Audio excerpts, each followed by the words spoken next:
Hello, folks.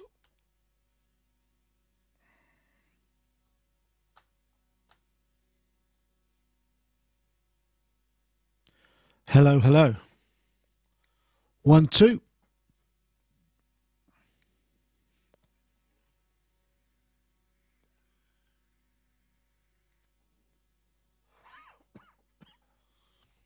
Hello, everybody. Here we are, or here I am. Small week this week, I think. Everybody's busy, so that's okay. We've got Gaz, not here yet. Also, maybe DivKid, not sure yet. It's a possibility. 1, 2, 2, 2.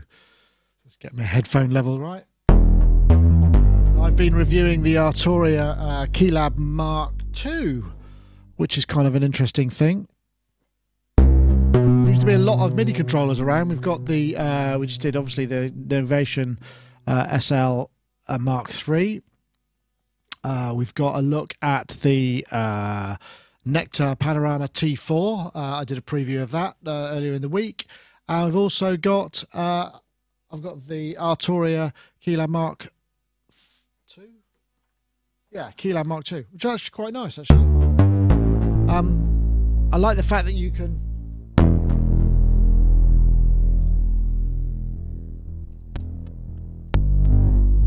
map controllers to the CV mod out, so you can turn one of those MIDI controls into a CV control, which is kind of good. Unfortunately, at the moment though, that's because it's got a CV and gate and 2 mods outputs, but you can't address those via MIDI just yet. I've spoken to them, which seems a shame. So obviously, you know, you could record something in MIDI and have it play back out to the MIDI CV. Can't do that yet, but it's next on the list for a firmware upgrade. It's sort of, you know, it's high priority. It just seems a bit weird that they wouldn't have done that to begin with, because everything else they've got, BeatStep Pro does it, the KeyStep does it, you know. Wagyu says has a lovely looking Panorama P4, 200 quid. That's pretty good. T4 is 350. Yeah, good. Well, good deal. I think if you bought the P4 new, it would be a bit more expensive, for sure.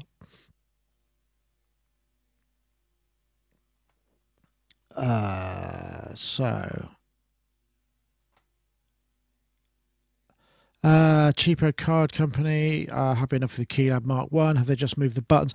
I'm not sure, actually. I mean, it feels quite nicely built.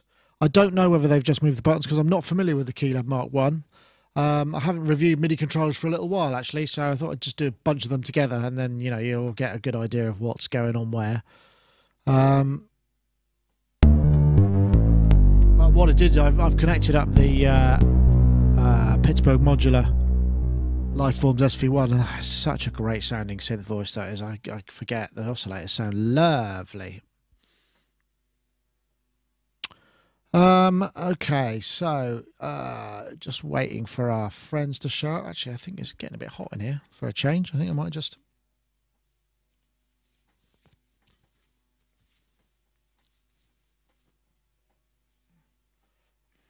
get my t-shirt on.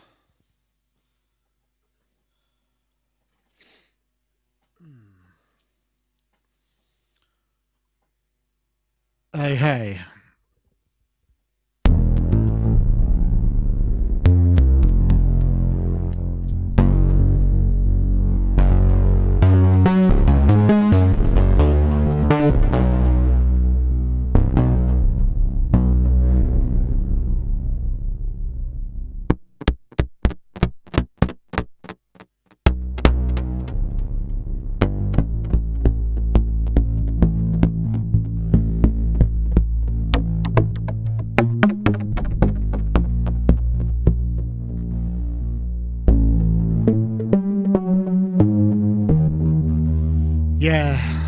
Yeah, no, that's the sound of the Pittsburgh Modular SV1 Lifeforms little desktop synth. I'm just controlling it from the Arturia Keylab 49 Mark II. Anyway, so that's next. What do I use for my? What do I use? Oh no, Scott. I'm sorry. That thought it was for me. I've just straightened up my t-shirt. What's wrong with it?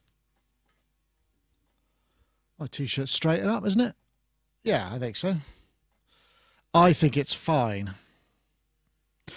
Yeah, so much out of the synth.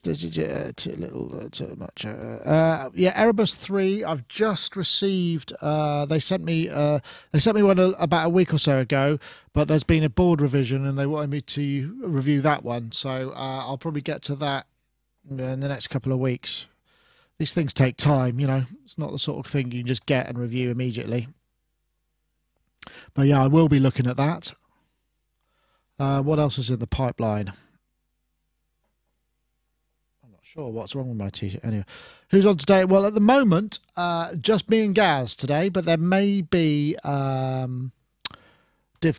He said it might be possible he'd make it because he said he wanted to come on, but I think he had something run over this morning, so he said it's a possibility. Apparently Moog said we'll try and get you a Moog 1 to review, but gosh, that's going to be a big job, isn't it?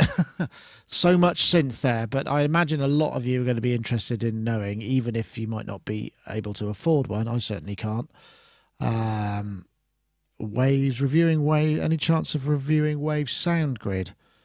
I don't know really. Could do. I think it's probably a little bit outside of my core competence, but I'm sure I might look into it.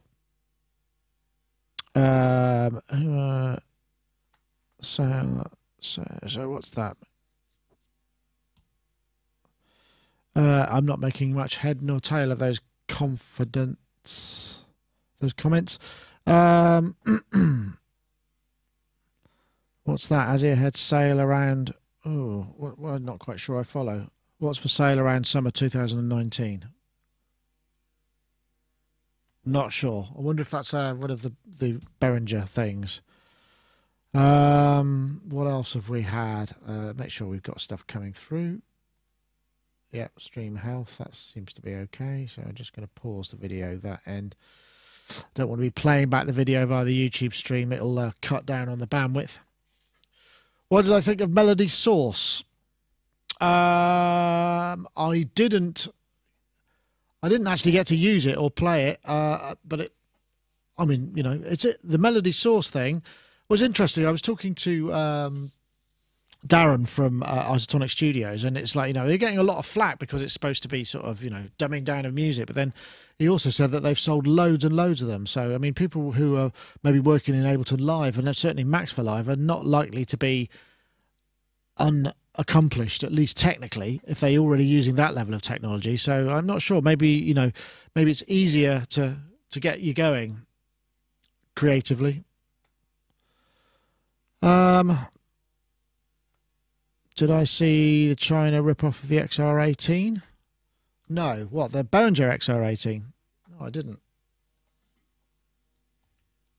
Let me see if I can find it. That's funny. I'm searching for Behringer XR18 clone, which is a... no, I can't see that. Sorry.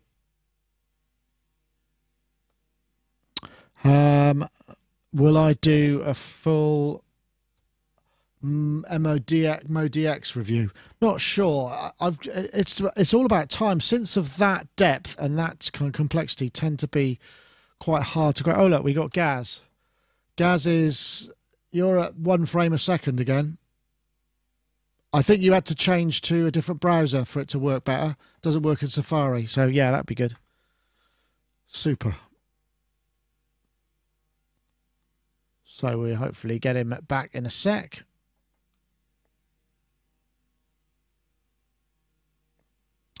What was I saying? Yeah, so MODX, I mean, maybe it's just a question of, something like that requires a number of weeks to invest in, learning it and just figuring out whether it's good for this, that, or the other. It's not the sort of thing you can just switch on and kind of busk.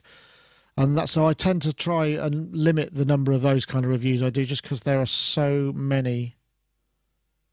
XR18 is only €379 at. Really? Wow, that's pretty cheap. I have to say, I mean, really do the musicstore.de, was that? Those XR18s are good value. No, let's have a look. Am I looking for? I need to search.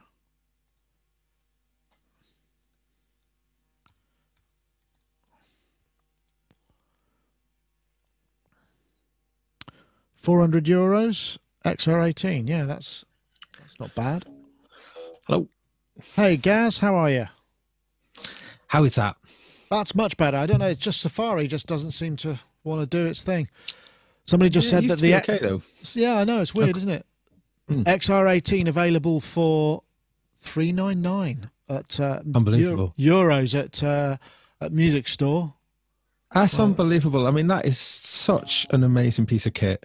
I mean, I'm using it. Truly is. Let's see. Gosh, that's not bad. Look at that X32, $15.99. Wow, that's cheap. That is cheap. Good value.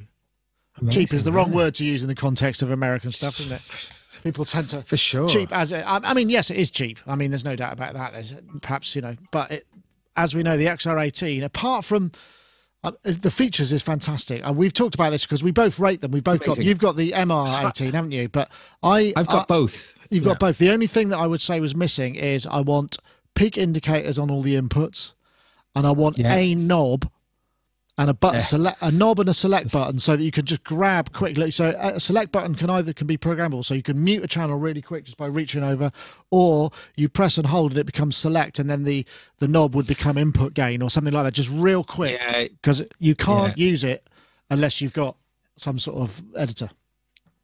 Yeah, but I mean, one thing to bear in mind though is what I quite like with it though is like if you put it on stage, because there's no controls on it, that's where the no controls of it is brilliant, because no one can mess with it, sort of accident, or kick a knob or something. But you could lock it. I'm sure they could come up with a lock.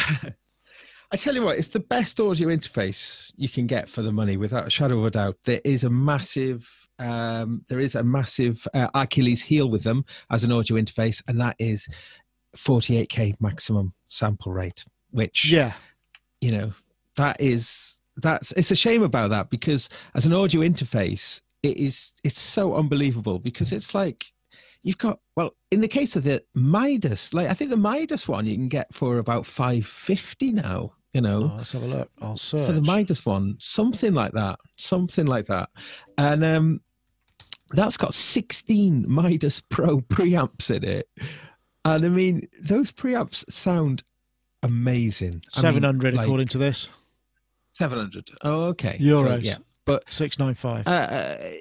Euros. Yeah. So the preamps can really handle very hot signals as well. Very, very cool. So designed for super pro use. And it's like, that's an audio interface. And it's also got all that DSP in it. And that DSP isn't just some sort of cheap old rubbish DSP. That's Clark Technics kind of. It's Clark Technics. It's when Behringer had that. Bought all those anti-C. When they bought those companies, they got a lot of high-end sort of algorithms and stuff in the deal. I wonder how many XR18s you would have been sold. What sort of? Because I mean, the X32. I mean, you if you listen to the Behringer figures, it's like it's almost Trumpian in there, sort of the most best-selling mixer in the world ever. But I suspect they've sold a fair few thousand, 10,000 maybe X32. You'd think. Yeah. Gosh, no idea. But I mean, I definitely know that the MR18 and the XR18, etc., are not being used as audio interfaces that much when they really should be. That I think is a crucial thing. I use it for an audio interface every time. Oh, it's incredible. 16 in channels, brilliant for. I mean, absolutely brilliant for a synth rig. Like, look at mine at the back here now. Shall I? Careful! Don't want anything knocked over, Gaz. You know what happens? Have I frozen? No, you haven't. You're right now. I'll take your word for it. Okay. But when you've got a load of synths and effects, those things are fantastic. I mean, I'm using my iPad 2, my old iPad 2, just as a dedicated controller for it. So yeah, I don't. The only thing I would say is I don't find the wireless connectivity to be solid enough. Sometimes I can connect, sometimes I can't. And you know, so I basically just plugged it into the router, so it's like bang. So I run it as an app on here because it's always the time when I really need to change something in the mixer, and it's like, then you spend 3/4 of an hour debugging your network, and it's like I really don't want to be doing that. I just wanted to no, I just wanted to mute the effects, you know. But I guess you could always get a controller for it. But yeah.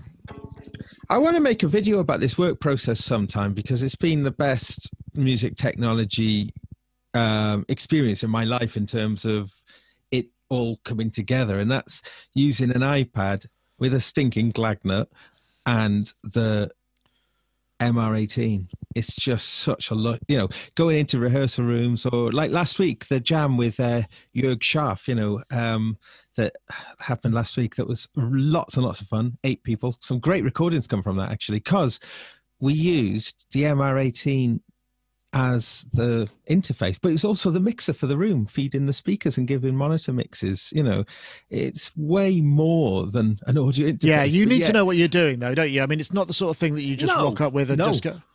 Do you not? No, just because you can't see I don't think so. Well, but sorry, a little but bit. You got with the iPad though, with the iPad, yeah. Like the iPad Pro, with the big display, all with the you see it all at once, right? The app. Oh yeah, but the routing is insane. What other audio interface could you just route everything in any direction you want and set up all sorts of interesting? Yeah, I know. I fully take your point. I mean, I think it's a high. It's a cosmic giant. I mean, that's why, you know, I reviewed it and then I bought one. Or did I buy one? I might have tried. I might have said no. Can I hang on to it for a loaner? I can't remember which way around it was, but I mean, I genuinely use it all the time, and I would recommend it. But not for people who need to be able to go grab something quick and make something happen. You know, that's the thing. You have to. That's the thing. Maybe why I'm being into it then is because I'm being like a musician in a room with my bass guitar and a bunch of other musicians. The things on the floor. Everybody just everyone come and plug into the pick a number. Yeah. You know, just come and everyone comes and plugs in. You know, you've reduced the engineering bit way down, and then it's so fast to get everything up once. Well, I like the fact, you know, 16 combi pads. The only thing that I would like to say is I was talking to Behringer about this. I said what you should do is be able to take the XR18 and plug it in via the AES whatever it is, the Ultranet, so it could just be a remote stage box. That would be really useful. Just plug that in and I said, because I asked them, is there any reason why that couldn't happen? And they went, no, I don't think so. But it just hasn't. You know, I mean, it makes sense because they've got other products to sell. But anyway, I think it's going to be me and you then, Gaz. I think that we're it. So we've done it before. Prepare to ramble. It's like the Wednesday afternoon rambling association. Yeah. Nick, I might just ring back off and just log back in again though, because my video is frozen up my side. So I'm not sure what that is. Yeah. So it's all right this end. Okay. Yeah. Go for it. I'll come. Okay. Try it out and see where you go. What? Okay. So Jazz is just going to log back on.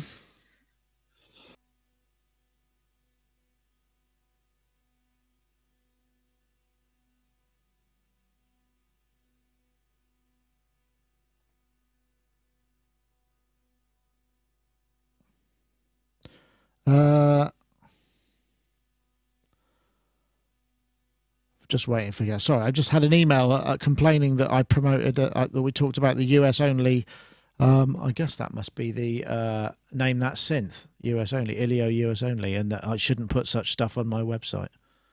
US only. I think that's all right, isn't it? I mean, we get a lot of people all over the place. It doesn't mean I have to only put things. That's like saying special offer in the UK is not acceptable. I'm afraid I don't agree with that, Paul from wherever you are. Anyway, just waiting for Gaz to come back on board. He's just got to log back in, and we'll probably find out he's had some sort of network issue. But so we're running a little bit late. He's just going to connect up in a sec. I'm not sure. Oh, his video froze. Maybe he's rebooting, so that might do it. I've got.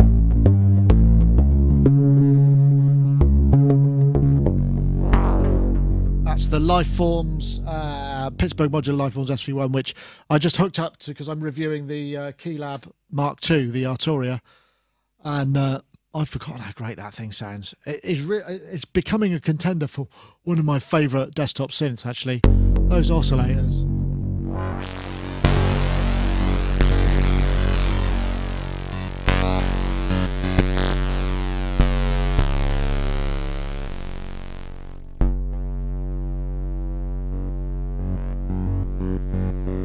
Sample and hold on the pulse width modulation there.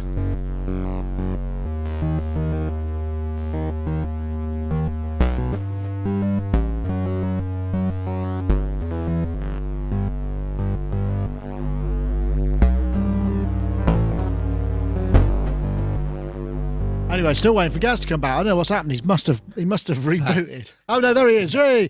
I was thinking for a minute that you decided to. Well, your video's way less quality now. I don't know what's going on there, but anyway. Oh, what's going on, Nick? I'm really sorry. Are we back on Safari, or are you still on? No, in Chrome. Chrome. That's all right. It'll do. It's not as good as it was, but it's adequate. It's just a bit low. Okay. It'll probably pick up in a bit. That's all right. It's starting to improve. Right, I guess we should do a show. I was hoping that Ben might be able to make it, but he said probably not. So I've got to. He's there in name tag only. So it'll be me and you then, Gaz, today. So should we do a show? Let's see if we can do a show. Right. Let me get my Facebook stuff ready to go. Okay, stand by. Here we go.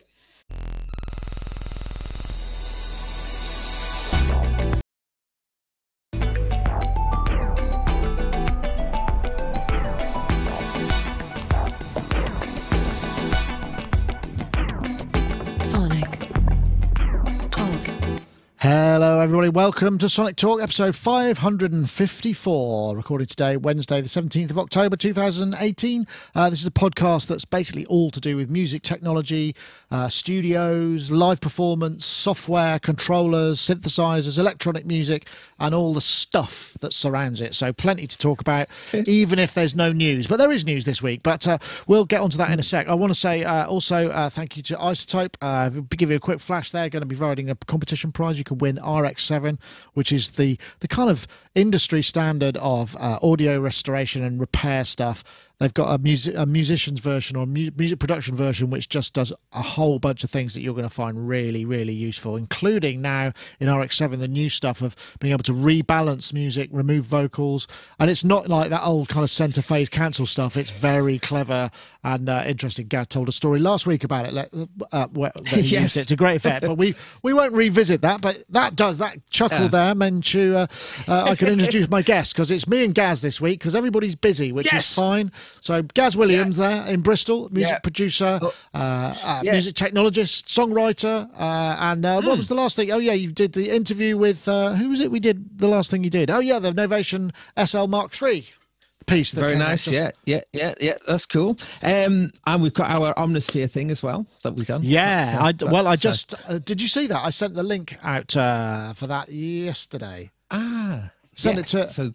So far, so good. Eric and James both said, "Oh, that's good." They're just checking it because we did it quite freeform, didn't we? So there might be the occasional factual inaccuracy. Yeah, and I've got it here. Look, we did a jam at the end. Hold on, let me just throw that up there. This was a bit of our jam. I did play this last week, and we hooked up 4 keyboards and then just basically at the end of it just wigged out. But I'll leave that as a teaser. But yeah, it was fun. It was good fun. I'm looking forward to that going out there. What have you been up to then, Gaz? Anything exciting this week? Absolutely fantastic. Yeah, I just made a pop video where I've been a when I directed it, with help with Rick Alpin as well, for none other than Finlay Shakespeare, actually, the man himself of Future Sound Systems. It's he's got an album coming out, and he's off on tour as well. He's got the Blancmange tour support. So Finlay, who may be familiar to you, we've done a few videos with him. He's fantastic sort of modular, and he's got a new synth out actually. That was launched at Synthfest. It's a complete synthesizer for 99 quid kit. So yes, put a little right. plug in there for him. Called the what was it called? Brunswick. That's right. Brunswick. Yeah, really cool. But the thing, I think it's going to surprise people. Finlay is an absolutely brilliant performer, and so we shot a video. But the thing about this that I really enjoyed, though, I had a dream about making a video with Finn, and I had only met Finn a few times, I think, at that point. And I went out this one night, and I saw Finn, and I said, "Finn, I had a dream about you." And in my dream, we were making a pop video. So he said he had a song coming out. So I said, why do we do it then? And we went to the location where I had the dream, which was down by the riverbank. So it's really weird. I actually had this dream, and then it became the reality. Became a reality. So, wow. Yeah. So it's like, that was really fun to do. It was a little bit like, whoa, but it's come out really cool, and it's a bit of a new venture for me. But Finlay, his song is, it's called Routine. I don't know when it's going to come out, but it is absolutely stomping. It's so good. So I look forward to that. In fact, there's also a video, a real long form video with Mylar Melodies, Why We Bleep, in his series. It's like 2.5 hours of them, nearly 3 hours of them in conversation, which I didn't get a chance to watch it all, but yeah. Finlay's a star, though, honestly. He's absolutely brilliant. So I think people are going to see a lot more of him, and it's really exciting to sort of, his song is absolutely top, though. It's watch out for it. It's a great story too. If it becomes a massive hit, you'll be able to recount the fact that you dreamt it and then you had a chance meeting. I mean, that's just that's PR gold, Gaz. That's what happened. So it was just cool, but it's just it's come out really good. I think Finlay's a brilliant performer. So, but for me, it was a lot of fun. Just sort of playing the role of a director a little bit, which is something I haven't done in that context before. And Rick Alpin was really helpful as well. Do you know what, though? We both had identical Osmo sort of gimbal cameras, so just 2 iPhones on a gimbal camera. And out in the country, you can just, that's such a powerful, brilliant way of taking footage. Is absolutely brilliant. So fluid and simple. Yeah. So anyway, that video will be out soon. So I'll have to get. Yeah. I'm sorry, I don't know the date when it's going to be out, but that's all right. I think it's sometime this month. Maybe it'll come to you in a dream. Ta-da! Ta-da! Well, brilliant. Yes. So what have we been up to this week? Oh yeah, this week. Gosh, well, I was supposed to be reviewing. Like I say, I've got the Arturia P-Lab 49 because it's a controller week. We had because obviously we have the Novation SL Mark III. We've got the Nectar Panorama T4, which I've also had in as a preview. They're going to come down and do a full sort of features. We had a lot of comments about that, people wanting to know about stuff, and I've also reviewing. So it's controller session, and what I've attached this to the Pittsburgh Modular Lifeforms SV1, which is rapidly. Every time I switch it on, I think, oh yeah, this does sound good, doesn't it? And each time I turn it on, it just reinforces how great it's a great sounding synth that is. So that's what I'll be doing. But and I was supposed to film that yesterday, but then we had to apply for our US visas because every 5 years we have to get an I-class visa to go to NAM, which is a journalist visa. And it took about 3 or 4 hours for us to sort all of that out yesterday when I was supposed to be filming. And it's going to cost...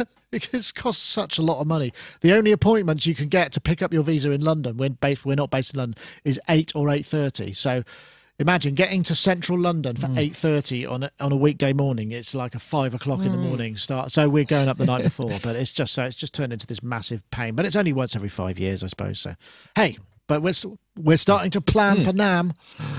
Plan for NAM. Plan for NAM, yeah. There we go. It's all ready. Okay, well, let's see. What have we got? We've got stuff. Oh, yeah, here's the first one. I think this is... I've queued this up correctly. I certainly hope so. No, I haven't. Oh, yes, that's right, because it's a Kickstarter video, so it won't play on... I couldn't get hold of the video to play it in, so I'll just full screen that, and then we can have a look. This is the new Pipes sampler, which, I mean, it's been around. Sample player. With a degree Sample in player. physics and signal processing. I've always wanted to develop a technology for sample playback. Now all my efforts have come together, and I'm proud to introduce Pipes, the ultimate music performance machine. With new technology that out-horsepowers a laptop and outperforms any sample playback unit, Pipes' entire onboard custom sampled sound and instrument library is always loaded and ready to be triggered. And the same goes for your as far own as I could tell, sound. it's hold on, because I'm not. I have to pause that. Yeah, there we go. So this is a new thing. It's just on Kickstarter, I think, and it seems to be going well. I mean, so far, yesterday it's doubled in the last 24 hours. So they're trying to reach 75 grand. I guess that's dollars, because they must do it in dollars. And they've got 28 days to go, and I think they're going to do it no problem. But I just thought, I mean, because it's interesting, isn't it? The way that some Kickstarters go and some don't. And usually it comes down to being a really compelling video. And bless them, you know, I would say that's fine, but it's not a really compelling video. So it must mean that there's a real desire to have something that does this. Because it reminds me a little bit of the Tasty Chips GR1 form factor. You know, it's like some form of microprocessor in there with a touchscreen and a box and stuff. Yes. So, I mean, it is, it definitely looks like it's going to fulfill a niche. Really clever. I mean, and at the price that the pumping it out for, I mean, it's like it's $399 for at the moment, $399 for 128 gig version, which is a special offer. So I mean, like a really, you know, like a dedicated sound module that can do multi-gigabyte sample libraries in a really simple, like, you know, fantastic. I mean, we've been waiting for something like this for years. There's been a few attempts at this, but this one looks like it might be, well, I mean, it definitely a contender, because do you know about the tweakers, or as much as like, do you know what that is, Nick? The tweakers? No, I don't know. Tell me. So those are they're sort of like some sort of customizable MIDI routines, I think, that you can create for it. So you're able to now. It's very thin on the ground trying to get this kind of information, but I mean. What instantly was interesting to me was, you know, a big polyphonic granular synthesizer possibilities. I just don't know if that, you know, by just using possibly lots of LFOs across multi. Right. I think it looks looking at the text here, it looks like because you can run multiple instances of Pipes. Pipes is presumably some kind of, I'm guessing some kind of Linux or Arduino based playback engine that you can run multiple environments of in a sort of in a multi-timbral or multi-layered sound. It's only got a pair of audio outs. I don't know whether you get a US. It doesn't. No, it hasn't got USB. It's got lots of USB ins. It's got hosting. So that sort of hosting could be a Pi in there, couldn't it? Possibly, but could be a Pi. Yeah, we don't know for sure. We are speculating. But, yes, absolutely. But the fact that it's got host capability, though, is definitely suggestive that it is essentially a packaged computer. But it just looks really nice, though. The fact that you've got that big encoder. How good is the touchscreen going to be? That would be one of my questions. You know, I don't know, because you know we're so spoiled these days, aren't we? I mean, like an iPad or something like that, it's so responsive, and we're used to, that's our expectations. So anything that feels sluggish and you know is going to really sort of irk a little bit, I think. But I don't know. But I don't know how much you would interact with it. But the fact that there's only that one controller would suggest that there's going to be a lot of touchscreen action going on. Yeah, I mean, which makes you ask the question, okay, so how much is a 32 gig iPad is probably a little bit less than $399, and with an audio interface you have multiple outputs and run something that way. I don't know. But they might have just got it absolutely spot on. Yeah, that's as well true. With that control system though, because it's like touch the parameter, use the big encoder to adjust it, so you're not having to drag your finger across the screen. You just prodding at things on the screen. That's been one of my pet hates for the Magic encoder, where you can touch something and then have a hardware thing and then maybe you can have several things. You can hold several down and group modulate them. Oh yeah, that would be cool. But I wonder if that's, just maybe on the little information, that would be quite nice. I mean, as a workflow, that would be quite nice. So, but it definitely is an intriguing product, isn't it? I mean, the guy's making sort of quite big claims about it. Yeah, it's a bit sales. It's But, there's lots of confident. The only and the best and all this thing. But I mean, really, but what this will come down to is what's the sound set like? Yeah, you could have 128 gigs of samples, but if they're all crummy, then it doesn't really do much. I mean, surely that. Do you think the sounds that come with it is a big part of the selling point then? Well, yeah. If you're not sampling directly and you're not, if maybe you don't want to program it yourself. I mean, if it comes with a bunch of sounds, then you want those sounds to be good. And this. As far as I know, this company aren't known for their sample creation, so it's an unknown quantity, I suppose. I was totally thinking about it though for just bringing in your own samples, populating it yourself. But that's kind of what I had some thoughts about what I could do with it. Yeah, well, I wonder how you. This is the thing, though. Then you're getting into how are you getting that stuff in there, because you've only got. You'd have to put a drive. You'd have to do something on the computer, save it to a drive, then bring it in somehow from the drive. Yeah. There's no sample input by the looks of things, so it's one step removed from all in the same unit. But that might be fine. You can just put move things around on thumb drives. But for some people, they want a bit more immediacy. I've also got a slight problem with the logo of the smiley face MIDI because they're looking at you, and I'm just not sure about it. Oh, that one. I might. It looks a bit like Jack the Pumpkin King, doesn't it? Just a little bit. Well, that's not such a bad thing. One thing, I'll tell you what. One thing that came up, I was just doing a bit of, and I was looking at the about. Vince DeFranco is the guy behind it. Synesthesia is the company that brought you. But basically, he invented the Dimension Beam, which was bought by Roland. So he is the inventor of the D-Beam.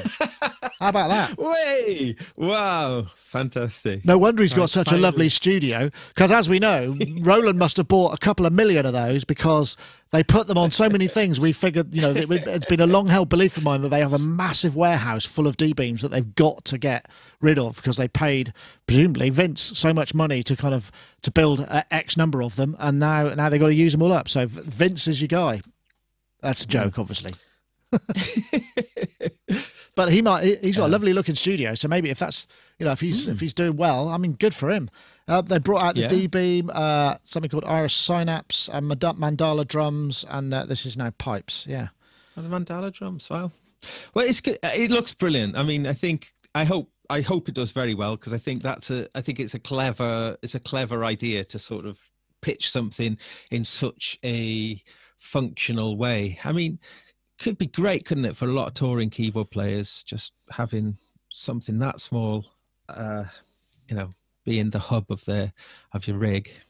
And of course, they're named after synesthesia. Is it synthesia or synesthesia? Is where you see synesthesia. You see sound. No, you see audio as pictures. Is that where, or sound and colours, and vision and colours become interchangeable? They kind of, yeah. It's Carl Hyde from Underworld. He has synesthesia, and that's a big part of his artistic. Lots of people who have a very mindset. They're very creative, aren't they? Generally. Yeah. What else do we need to know about this? So the Kickstarter. 212 backers, 28 days to go. Looks like the best deal is, unless you're into shoes, is the Founders Club Edition Special, which is you get 128 gigs instead of the standard 32. So basically, you have 128 gigs of storage on board. I'm guessing that would, that's going to be fast RAM that you can load your samples in, and it'll stream from. I'm tempted, Nick. I am tempted. I just have lots of questions though, but I am definitely tempted. It's how it could be quite a cool little brain for a MIDI bass rig. That's. Yeah, well, I suppose the thing is with all of these things is once you get down to the nitty gritty, and if you're talking about MIDI connectivity, Yeah. How what's it gonna- fast? yeah. How fast? Because one thing I have been noticing, and this is not been because I've been deaf to it, but obviously MIDI has quite a lot of latency built into it. So you got anywhere between 10 and 20 milliseconds. And I reviewed a couple of synths recently, and I sort of think that feels, just for some reason, it feels a little bit sluggish. So I measured the sound of me hitting a key on the audio mic and the sound of the sound coming through. So the MIDI, the actual sound of the unit compared to me tapping the key, and it was anywhere between I think it was 10 to 30 milliseconds. That's quite a latency. So I mean, that variability, and I do notice the same because what I've done on the Akai. Not the Akai, Arturia, whoops, Keylab, is I've got one voice. I had one voice coming from a MIDI trig and one voice coming from a CV trig, and you could hear that they weren't adjacent. There was a gap between them. So it's interesting. Just putting it out there. It's not that these guys are going to be any, but if it's high for a sampler, it needs to be tight. But it does support USB-C, doesn't it? I think, and it's got those USB hosting ports, so could be like an amazing MPE kind of, like an accompaniment for something like a Linstrument or a keyboard or something. Oh gosh, what's happened there? It squeaking. That's weird. Oh. Yes. Well, it says 24-bit 48K native audio, 64 stereo voices. Yeah. Yeah, interesting. Yeah, definitely. Okay, well let's take a break for our friends at Isotope, just because we can do that now. So yeah, this is continues to be RX7. the industry standard. Let them explain. Audio repair for music and post-production. And with RX7, we've introduced groundbreaking new ways to quickly and easily fix and manipulate audio. Take the game-changing Repair Assistant, an intelligent helper that can detect noise, clipping, clicks, hum, and more. Also new in RX7 is Music Rebalance, a powerful source separation tool. Drums too loud? Vocals not loud enough? Let's fix that. You can also create instrumental versions of songs by removing the vocal elements. You can now alter the pitch without affecting the timing of your audio, and conversely, alter the time without affecting the pitch with the new variable time and variable pitch modules. Using the new dialogue contour, you can improve the performance of a line or even create a new performance by altering the pitch contour of the dialogue, therefore adjusting the intonation of the speaker, and introducing Dialogue Dereverb, a module powered by machine learning to reduce the presence of reverberations around dialogue. RX7, a new frontier in audio repair. It certainly is, and if you want to get hold of it, you go to isotope.com / I don't think it is RX. Just go to isotope.com, because I've went / RX7 and I got a 404, so I'm not exactly sure I've been giving the right URL out. But if you go to isotope.com, it's all over the front page. You'll be able to find out about it. We had a competition last week for the winner of RX7, which we ran last week, and we've got a winner, and they just tweeted, "Pick me," which bizarrely the machine did pick them. So they tweeted the hashtags we were after last week, and the winner from last week is somebody called @Jandrews Sound. That's like J Andrews _sound. So @Jandrews _sound. Get in touch, and Isotope will be able to furnish you with a copy of RX7. And of course, we have a competition this week. We're looking for the hashtag vocal removal and the hashtag RX7. Tweet those to @Sonicstate and @Isotope Inc. In fact, if you just take that text, hashtag vocal removal, hashtag RX7 @Sonicstate and @Isotope Inc., you'll be entered in the competition. But there are more characters. Fill them up. Fill your boots. Go creative. Let's see what else you got to say. I want to say thank you very much for them to sponsor the show. Can I say something about it? So I from the jam last week, the microphone was picking up the drums and the percussion was also picking up loads of the room. I just tried that thing in RX where it was just pull out just the drums, and it was really, really interesting because it kind of got rid of all the spill. It made the drum sound slightly sort of weird, and it was it wasn't exactly perfect, but factored in back into the mix. It was like, wow, you can then compress and get it, and there's lots of smack on the drums. Interesting. And it sucked out the it sucked out the spill, the bleed. I mean, there's a sensitivity control and fiddled around with it a little bit, but that's a bit special to be able to do that. Especially, I've got to spend a bit of time with that. I need to mess around with it a bit. Poof, yeah, it's amazing. I haven't installed it yet. Usually, I'm using it on video stuff here because for things like cutting down if there's a dialogue and it's a bit too roomy, I'll use it to cut that sort of stuff down. I use dialogue denoiser all the time because sometimes one speaker might be a bit quieter, so we have to crank that mic pre and you end up with a bit of noise, so I tend to cut that out of the noise. That's the sort of processing we do. It's great for that sort of thing, for post. I mean, even on the music edition. But anyway, let's see, what do we have now? Oh yeah, you want one of these? This is a fun video. I thought this would be right up your street. So Akai MPK Mini, which is a little MIDI controller, which has done really well for Akai, just a sort of little portable one. And this is one has got MPK Mini Play, which has got how many sounds in it? It's like I've forgotten how many sounds. 32 sounds, 128 sounds. 128 sounds, yeah. Not sure how many voices yet. Built-in speaker. So I think this was in combination with GAC, who are a UK retailer.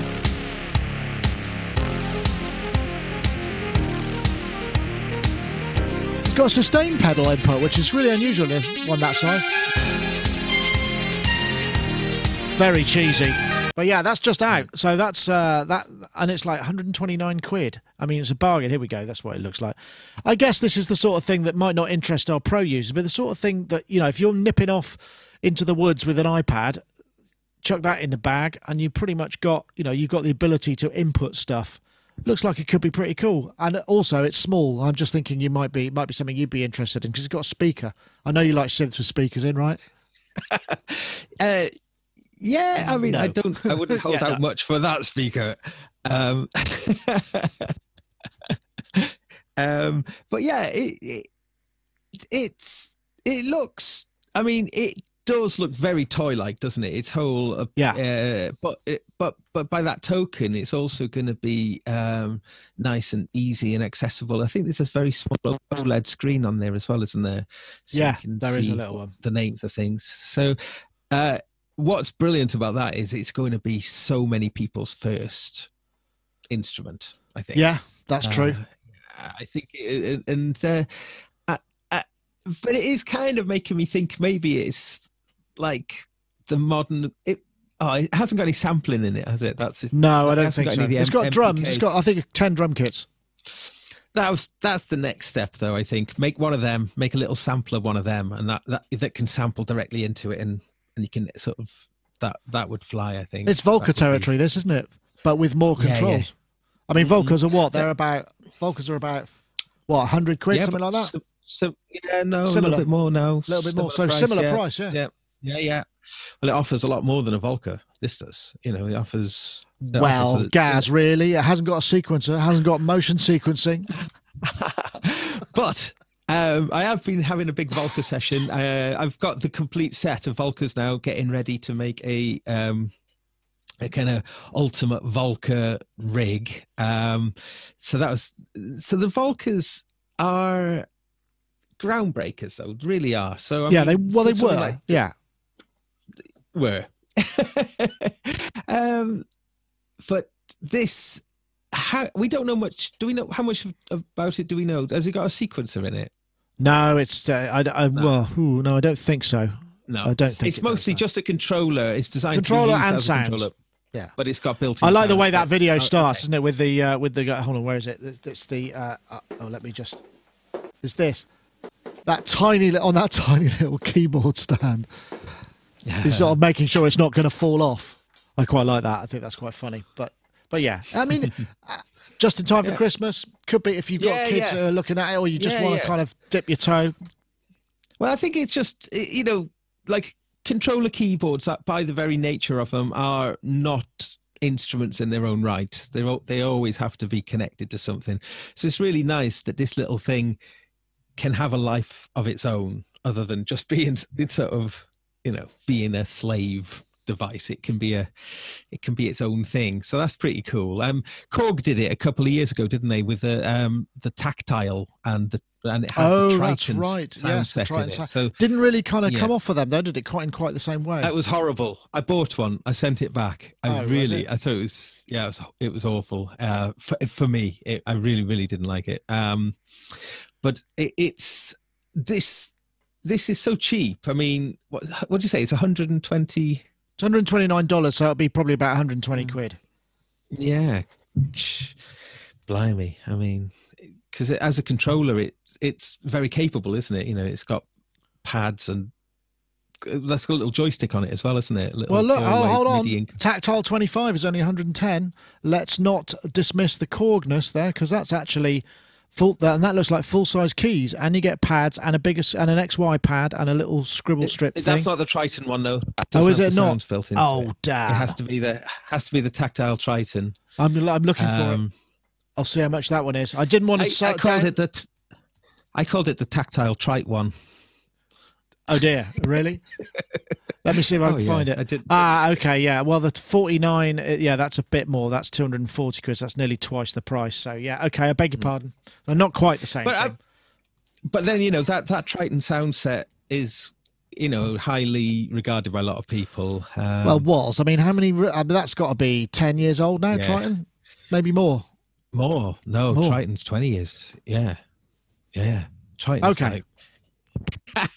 Never mind. But I mean, anyway, it could be a good entry point. But there was this other thing that came up, and I just thought, because we so often sort of see and kind of cringe a little bit at the sort of cheesy videos that synth makers make. Not a lot of people are making really cheesy ones, but there are so many cheesy. When you look back, what about this one? This one is awesomely cheesy. I just want a comparison. So this one's a bit more expensive, but let's just see what you think about this one. So you want to be a rock star? Well, then get your hands on a Casio CZ101 digital synthesizer with its multi-general MIDI capability. It's all in VHS goodness. Casio PD sound generators. This isn't just a synthesizer. Oh no, it's a rocker launcher. That's not cheating. Casio digital synthesizers with Casio PD sound. Sorry, Gaz, what was that? That's not a cheesy video. I'm completely sold by it. It looks great. Well, you can still buy them secondhand on eBay if you want. I think that was the CZ101, which actually we forget probably was quite a very groundbreaking synth at the time. That's back when, because Casio, when I was starting out, before you could buy any kind of synths, there were a load of keyboards that Casio made that had kind of quite contemporary sounding synths, back in the day, we are talking quite some time ago. And so, you would buy those. They were sort of halfway between the auto accompaniment and the full polyphonic keyboard. And I think it was the CZ, I can't remember which ones they were. There was one, and there were sort of 2 or 3 presets that really, were quite contemporary, maybe some bass sounds or what have you. And I just remember this was a big deal because Casio must have sold, there's rumoured to have sold thousands and thousands of those. So, I mean, Casio was a really big player in the contemporary modern kind of keyboard market. I mean, they still are big. I'm not saying they aren't, but they haven't released anything that's kind of pure synth for a while now. Yeah, but they did some quite really cool things in the mid-'80s. They did that MIDI guitar as well, didn't they? That was Strat type of. That was actually really good, though. I mean, it was a decent instrument in its own right. But I think it was an Ibanez guitar actually, but it was Casio. They're really cool. Wow. But what are we talking about? The Casio's legacy. I just thought I'd throw that in there because it came up on Facebook. I posted it on the Sonic Facebook page. And I thought, I'll toss that into the topics without giving anyone any time for prepare. But I mean, I'm of that age though, where the VL tone or whatever it is, the original ones, and da da da, that sort of thing. Trio. Yeah, but it was just like wow. It still seems really cool to me, the brand Casio. I'm still really kind of I think there's something to like that sort of cool Japanese something's the logo, everything about Casio. I should wear a Casio t-shirt, I think. I'm going to have to give people a blast of Da Da Da now in case so you've got a cultural reference here. This was a band, German band, I think they were. It was massive. This was #1 in England, I think.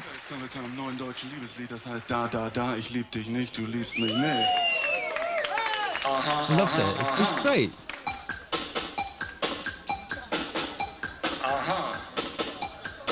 This was massive. Yeah. Oh yeah, I was going to say that doesn't sound like a real. I've got one of those somewhere.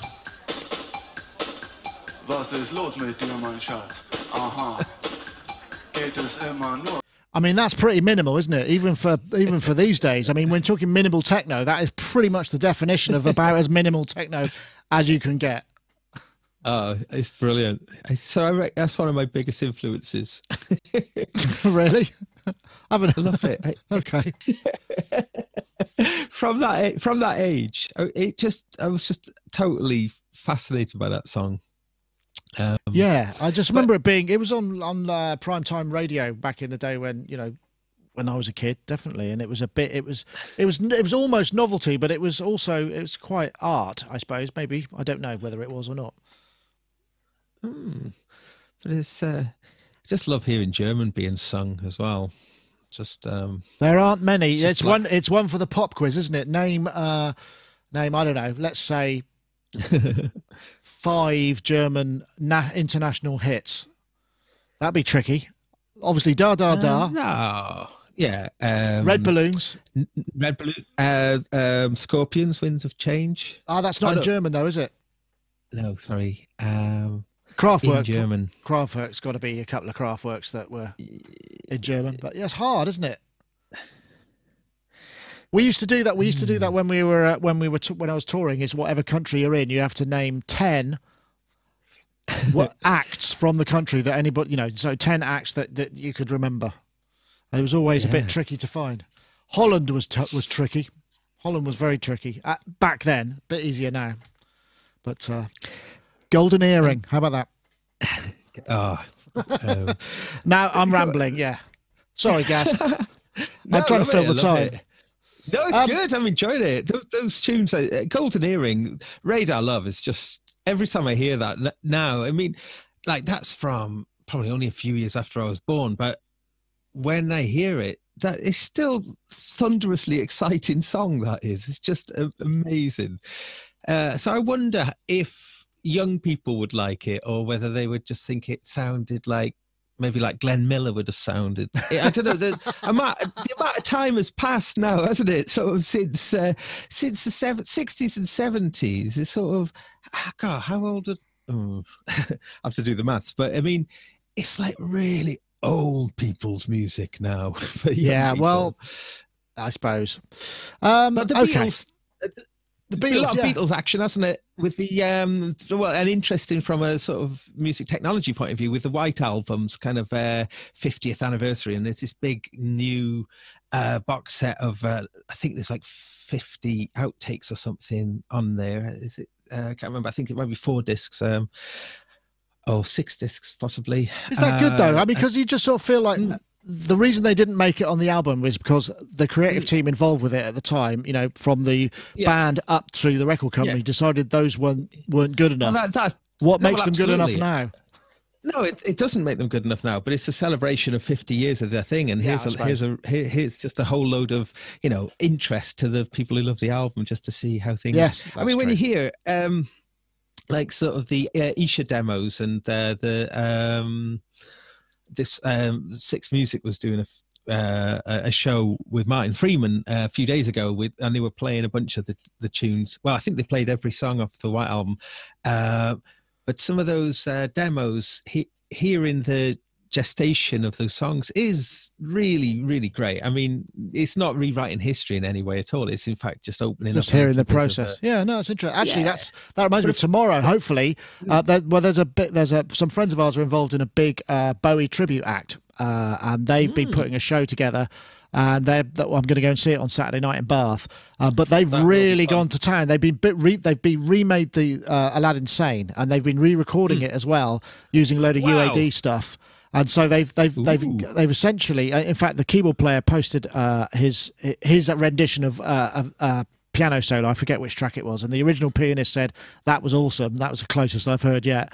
So they're going to be putting a show. We're going to go and see them tomorrow at production rehearsals, where we'll see the technology, because they're doing a video wall. Everything's synced up. They're using, some backing tracks, some loads of vocal. It's going to be so we'll get a rig rundown with them, and that'd be quite interesting to see that. I just wanted to say one thing, just very briefly, on the Beatles, and the sad passing of Jeff Emerick, who just died, I think, was it a week or so back, and the enormous legacy at studio, incredible legend, really. I mean, he was Beatles engineer, wasn't it, from Rubber Soul Revolver onwards, and so just wanted to say that, really, because absolutely, it's very sad. There was some but there's just to flip things around again, if you could run the White Album through RX7, you would end up with you could end up with another box set. Yeah, I've just started playing around with doing something that's very, very naughty, using some tracks off Sgt. Pepper and trying to make the lyrics of Lovely Rita fit over Fixing a Hole. And it's like, oh.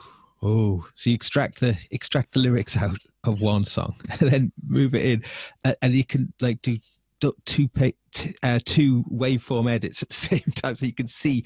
So then shifted all the notes. Getting the phrase. You could use what's the other thing you could use for that? It's I forgot what it's like called. Vocaline or something. Vocaline, Vocalines will do that. Yeah, that's true. God. So and the proof of concept of doing it is just, I wanted to make a video about it, but then I was thinking I'd probably be shut down on the copyright. Maybe so. Well, if you don't monetize it, you should be okay. Because what happens? I don't monetize my channel. Yeah, well, that's probably you'd probably be all right then. Do you think so? Well, I mean, they wouldn't take it down. What happens is if you have if you put copyright material in one of your videos, what happens is it's claimed by the owner of the copyright, and then they get any of the revenue that video then generates, rather than you. I tell you what, though, it's going to mess up the algorithm, though, if they're like listening out for sort of for Lovely Rita and the lyrics, from Fixing a Hole or the other way around. It's.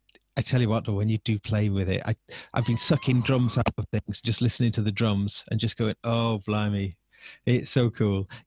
There's slight artifacts, but those artifacts, you can work with them. Yeah. All right. Okay.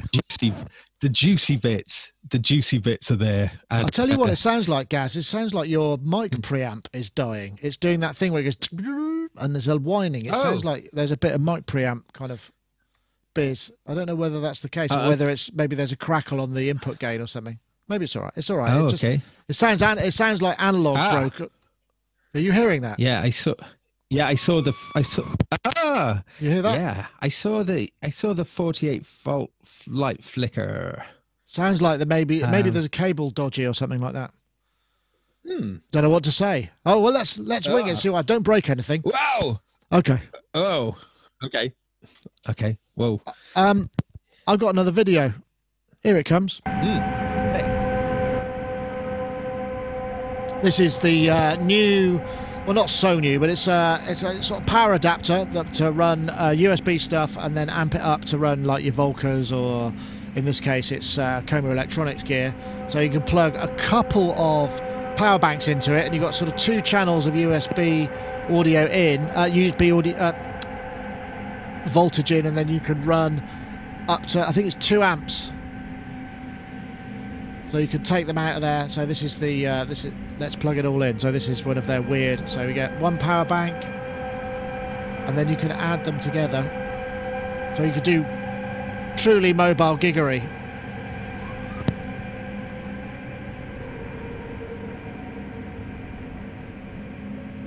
So it's got 4 outputs, or you could daisy chain. That's it, really. This sounds like Eraserhead to me. But yeah, so that's the idea behind it. I don't know whether I know, because you run things off power banks, don't you? Do you use, what's the one that you use? Do you use the I've forgotten the name of the company that Anchor ones? What, no, not that. But MyVolts, the uprated. Yeah. So. Yes, I do, and I'm still eagerly awaiting a ripcord when that finally shows. Because that's, oh man, they're having some bad luck with that one, aren't they? It's taken, but it's coming. It is coming. So that's that would be, it is a bit of a dream then, isn't it? That whack it into one of those large capacity batteries. And what I've been finding, which is really interesting, that those batteries, the ones that are made so you can recharge your iPad, that you can just run things for a long time off them. I mean, like a bunch of pedals that are kind of juicy digital pedals. They'll run a while. Wow. They run along. Yeah, well, they're big batteries, aren't they? Yeah, big batteries. So it's like it's developed so much for that market that its usage in the sort of music world is still very I always take a big battery with me whenever I'm traveling, like just so that if my phone runs out and I'm for shows or what have you. But I tell you what I did discover recently, that's this power supply, which is just a little figure 8 in, and then you've got high wattage outputs, two 18s and a 15, but you've also got a USB-C, so I could plug in. I could power a laptop off that, or an iPad, and then 3 high, so for charging phones and recharging batteries. And that means, because normally I'd be taking my MacBook power supply, I just need to take this then, and then I've also got those. You plug a MacBook into it, it gets really hot, but it will work, and it's quite small, so it means I'm taking less power supplies with me. Yeah, just for traveling. It's quite awesome. About 30 quid, I think these are. They're not terribly cheap. What's the storage capacity on it? Storage? Oh, it's not a battery. It's a. Oh, sorry, just a power supply. Yeah, but it means because normally you'd be taking a number of power supplies, but this will do most things and also charge a load of things up really quickly because it's got high wattage out. It's called the PD/QC4 Plus, and it's a 60-watt version, so you get 60 watts out. Just thought I'd mention that. Handy. But the Coma thing is Coma Strong power bank. It's quite a lot of money, actually. It's €175, which seems like quite a lot, I suppose. Yeah, but it does look fit for purpose, though, doesn't it? I think that does look very nice. And I mean, it is clearly to accompany their field kit and their field kit effects boxes. I think that's probably what's brought them into into existence. And I think that would be such a fun rig to have. And now with that power sorted, that is a very interesting direction that Coma have taken, and I totally applaud it. So so this thing looks a bit expensive, but as I say, any field kittian wouldn't be seen dead without one, I think. Yeah, well, this one does 1.5 amps and 2.5 amps, 2 amps, and then split. What we actually need is who was it who said that? I saw it go past in the chat room. A 15-volt version. Then we can run the Dope for Dark Energy. We could run the Lifeforms SV1. There's quite a lot of 15-volt kind of desktop modular stuff so we need a 15-volt version as well. Great, bring it on. Yeah. I don't know if that's going up a bit too much or not. Yeah, I mean, it's like certain things. Like I use this Roland amplifier. It's a battery powered one, a KC110, I think it's called. And I use AA batteries with that, and I'm always intrigued to see how long I can get that. And it works really well, actually. That it lasts for 10 hours, maybe. So that comes out on the road always, wherever I go. So I think I've talked about it before, but IKEA batteries. Oh, they do Eneloops, don't they? Aren't they Eneloops? Eneloop Pros. Yeah, and they're like £5.50 in Britain, so they're probably going to be the same, around $5, I guess. The Eneloop Pros, made in the same factory in Japan. People have compared them, and they got the same sort of discharge power. Like £5.50 for. It's such a bargain, so it's cool because, I think Eneloop Pros. I mean, they've come down in price now, but I remember when they were over 20 quid. And that was like that's So IKEA actually, for all the stuff that they do promote kind of low energy light bulbs, and so the Eneloops, are they? Did you say they're £5? 20? 20 quid for a pack of 4, or according to this, IKEA ladder, and they cost £5, but they're basically about each or £1 each. They're 2,500 nickel metal hydride. But the Eneloops, I think was it Yamaha technology? Was they something? Have they something to do with it? I can't remember if they back it or if they started shipping some of their devices with Eneloops. And the thing about them is they have very low memory, and they hold their charge for ages, and they don't have a memory. So when you empty their capacity, their recharge number of times is very high. Isn't that right with the Eneloops? Yes. Yeah. And I think it's like a 7 to 10 year discharge. So they'll is it 75% at 7 years or something like that? They hold their charge for because like rechargeable batteries are really rubbish in that respect, aren't they? Yeah. That's so. The chat room just want clarification there. The IKEA ladder batteries are in fact Eneloop Pro. Yeah. LADDA. Yes. You can get them because Andy brought some back and he said, I can't believe it. They sell these at IKEA and they're really cheap and they're Eneloops. Yeah. And sort of some people there's some websites where people have found that. I think in fact someone's posted that in the chat room. What's that? Petapixel.com. It's got that feature. It's really cool for kit that needs. There you go. 2450 milliamps. AA 2450. That's not bad. That's not bad for power rating. 550 for a 4-pack. Beat the system. Yeah. Right on. It's cool. But that was fun. Anyway, so the Coma thing. If you need some other stuff, I should put that page back up. That's the Coma Strom, and it's quite a cool business. Yeah, and you've got 2 USB inputs, and then you've got power switch, and then the outputs and whatnot. So there's loads of style about it as well. Yeah, for such a utility boring device, it actually looks kind of cool. Excellent. What was the other thing that I was going to look at? Oh yeah, did we see? That's what I was looking at. This was just news I spotted on this on the Korg page.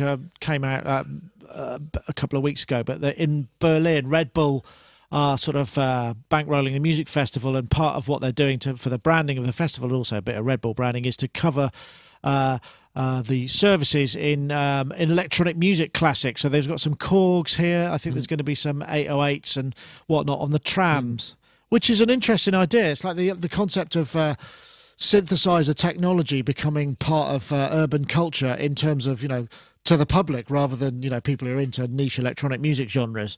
And we saw that again with the shoes as well, isn't it? It's like we've reached now. Does it mean? I think the question I put to this: does this now mean synths are part of mainstream culture? So that means it's all over, isn't it? Isn't that the point at which everybody goes, right? We need something new. Is that a is that a signifier for the end of electronic music as underground? Nah. I just think it's no. But I think it is testament to design, though, isn't it? It's sort of that those things are iconic enough to be interesting enough. I know that the design is interesting enough that it could work in the mainstream. So I think it's really cool. I don't know. I thought it looked really cool. I thought it was making me think of just like maybe 20 years ago, it had been, flaming guitars or something. Yeah. Well, here we go. Look, Wagyu in the chat room just posted, and here's the roller ones. These are the the roller. Oh, that's the 808. That looks nice, doesn't it? I like that. What's not to like about that? Yeah. God, I hope they get them graphically accurate. Can you imagine the furore? People kind of like getting all uppity that they've moved a knob or two just for stylistic purposes. But yeah, there we go. And they look like originals rather than boutiques as well, which is even better, right? So, very cool thing indeed. But I don't think that's anything. We are really well served for those things. I think that's the thing at this point in time now. Lots of iconic instruments that we were, dreaming about. Virtually all have been brought back now. In terms of accessibility. What hasn't, I wonder? Synclavier? Oh no, that's in the iPad. You can get that as an app. Well, no, Synclavier, that's Synclavier V, isn't it? Arturia just announced the version 2, which has sampling and resynthesis and whatnot. So yes, yeah. But what else is still just VCS3s, those aren't back in any sort of not quite mainstream. No, for most things are sort of you're well catered for either by a very good emulation or a recreation. There will be more. I mean, you know, I'm sure Behringer will figure out a few to recreate and you know, tease us with. The RMI. What, the drum computer? The piano one, the piano computer or whatever it was called, the RMI. Tony Banks used a lot. It's like a piano. It might have been like some sort of divide down thing. Oh man, I'm looking at it as some sort of Java technology. So the search and the SEO on RMI is terrible. But most things, though, you can, you know, just things I dreamt about, you know, are accessible now. You know, I say mostly in a virtual sense, but I just can't. I wonder what can we dredge from the past to kind of to rekindle and pretend it's new again. Yeah, again, to rediscover. Well, hopefully it'll be. Hopefully there'll actually be new stuff. But as we've discussed endlessly, you know, it's that classic. What's the Tom Cruise, isn't it? You want the truth, you can't handle the truth. You replace truth with new technology, which doesn't have the same ring to it. And it's kind of like, you want new technology, you can't handle new technology. And you sort of can't, because it can't be so new that it's completely flying cars new. It has to be to have reference to what people are used to using, as we've talked at endless lengths about, I suppose. We talked about the Glide last week, that sort of controller. I've been thinking more about that and thinking that I really think it is actually quite a good idea. So I'm intrigued to see if that will have wings. You think, well, what would you, okay, so here's a question. Something like the Glide, what would you say that was really successful? How big would it be? Because, I mean, I see that as incredibly niche. It is niche, but I mean, like all musical instruments are kind of niche, really, if you separate them out, aren't they? I mean, you know, sort of the hurdy-gurdy is niche. How many hurdy-gurdies do you think get sold a year?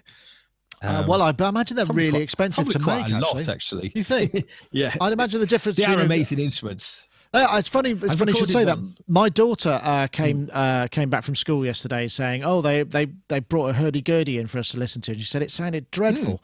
I was saying, "Well, maybe no. I'm sure because I did a remix of Lorena McKennitt. Let me see if I can find that. Which I have to say, it's the funkiest sound. Yes, but hold on. So she just couldn't believe that it would be anything. Let's see, Lorena McKennitt managed to. Which was actually, and this was I mean, I'm not trying to blow my own trumpet, but this was a #1 American record, and this has got hurdy-gurdy on it to start with. So here we go.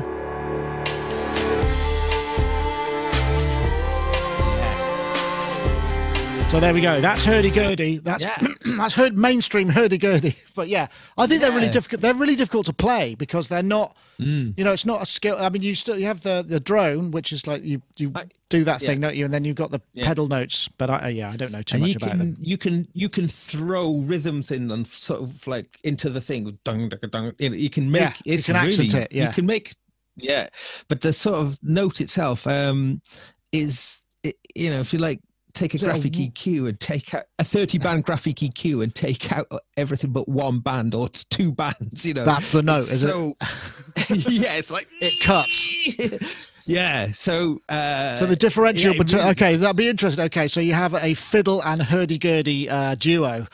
Where's the crossover? It's like pretty much the same. They do sound great together, though. They do sound great because they do kind of battle out. I love it. I think it's a very emotive sound, the hurdy-gurdy. I love the non sequitur though into hurdy-gurdy conversation. It is. We got Fugu in the chat room says there's your title there. Hold on, there's your title there. It's mainstream. What was it? Mainstream hurdy-gurdy. I think that's going to be that'll be today's title. I think we'll put that in. I'm just going to type that. But that's the thing. Playing a hurdy-gurdy, you could never replicate that in MIDI. The way that your body physically interacts with it is a big part of the music that comes out of it. So if you were to take samples out of it, you're almost taking like when you watch someone play a hurdy-gurdy, the watching of it is part of the enjoying it as well. Okay, now sorry, you've got me. Now I'm on a hunt for a hurdy-gurdy contact sample library. So this is there is a hurdy-gurdy. This is the first one that came up. So they've got the SEO monopoly on hurdy-gurdy sample instruments. This is from Sonicstate Boutique Sampling, which I think would be fair. Can you play it? Let's have a listen. This is called Medieval Inn.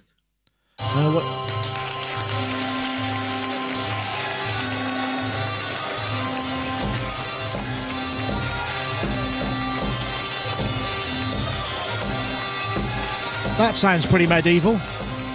Boy, that cuts, doesn't it? Let's try one without. I wonder if there's any other stuff without the kind of. Let's see. That's just. I want to hear another. Wow, check this out. So that's basically that first. The hurdy-gurdy demo Medieval Inn has had 17,500 hits on SoundCloud. Wow. Okay, let's try another one.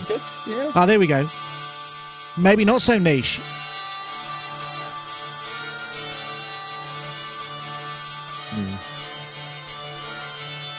That sounds about right. I'm pretty. Maybe the hurdy-gurdy that I used in my sample had been treated because it sounded a lot more beefy than that. But you know, hey, whatever. There you go, folks. There's a bit of hurdy-gurdy history and musical input.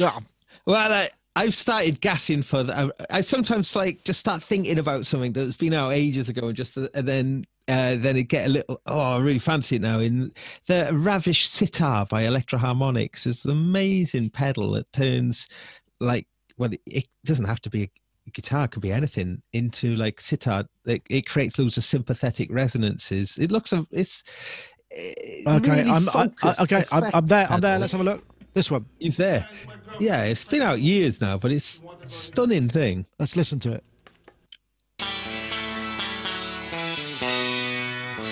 Oh, okay. Okay, yeah, that would work on a track, I guess, wouldn't it? Or maybe part of a track. That's the thing. That's the thing. But then, you know, is there any shame in having pedals on a shelf just for the occasional? Well, use? let's face it. I mean, you know, we're a music technology podcast where I imagine some of our listeners may have a number of Eurorack modules or synthesizers they rarely even switch on, let alone use regularly. Yeah. So, I mean, I think it is acceptable. But also from Electro Harmonics, their new Mod Rex pedal is flipping brilliant. I mean, they've really used a lot of synthesizer influence on that pedal, and it's such a clever design. That one is. So I reckon that would be a brilliant one to use with any equipment. I'm just looking at it now. Oh, is that this one? It's got a polyrhythmic modulator.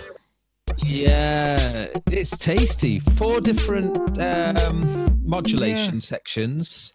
Okay, it's got some clever features of its sleeve. I have to say, Gaz, I don't get all that excited by modulation pedals. It's reverb or nothing.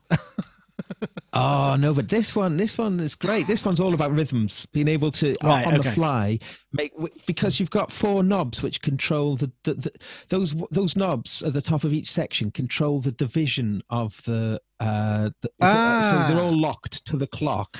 So it's a bit like the spin. Yeah. Right. So it's a bit like the Analog Solutions method of where you have the intensity of the different beats and you can turn them up so they will fill all of their quarters or all of their eighths, all of their 16, and you could change the density of the rhythm and change the rhythm. Is it something like that, or am I off the mark? Not quite. No, that sounds brilliant. No, you can change the sync rate that they clock into. But the thing is, you haven't got any menus to dive through. You've got the 4 knobs there that you can reach. So you can you can get the different modulators doing different things rhythmically. But the middle two, one of them is a tremolo and the other one is an autopan. But it's clever. If you've only got just a mono in and a mono out, then rather than it being an autopan, it becomes like a duplicate of the tremolo, but all of the wave shapes are inverted. So you can do cool relationships between two, two tremolos. So very clever thinking. Whether that's going to connect with guitarists, I don't know, because this has got very synthesizer-y type of programmability in it. Yeah. But it is cool for synths, though, because you can drive it off a clock as well. It's got so filters. It's got filters and stuff in it as well. Oh, that's interesting. Yeah, good spot there, Gaz. Well, we'll stick that in the show notes, or people who have actually bothered to watch to the very end of the show will know what we talk about.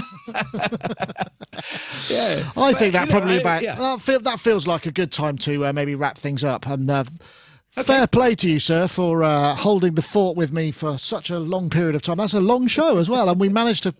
As I said, it's like the Wednesday afternoon rambling club has just finished. It's a definite ramblerama. Yes. But yeah, cool. Lots of fun. But I mean, it is the infinite conversation, though, isn't it? It's so much. Exactly. I meet fellow enthusiasts. It's like, whoa, and their partners are looking at us. They want to go. And it's like, oh, the infinite conversation. you can't get to the end of it. No, I know what you mean. But before we do go, just a reminder that if you want to enter to win a copy of Isotope's excellent RX7 vocal restoration and manipulation tool, we're looking for the hashtag vocal removal as one word in the hashtag RX7 to @Sonicstate and @Isotope Inc. That's via Twitter. So the hashtag vocal removal, one word, the hashtag RX7 to @Sonicstate and @Isotope Inc. And that will get you has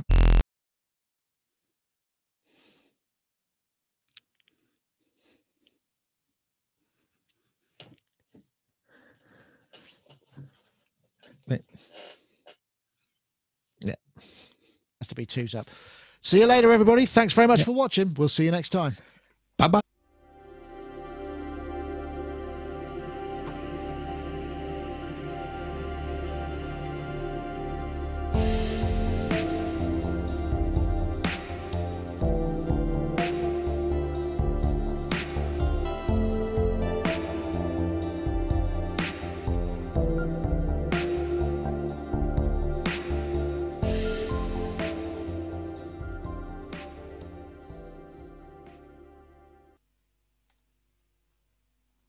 That's funny. There's a malfunction.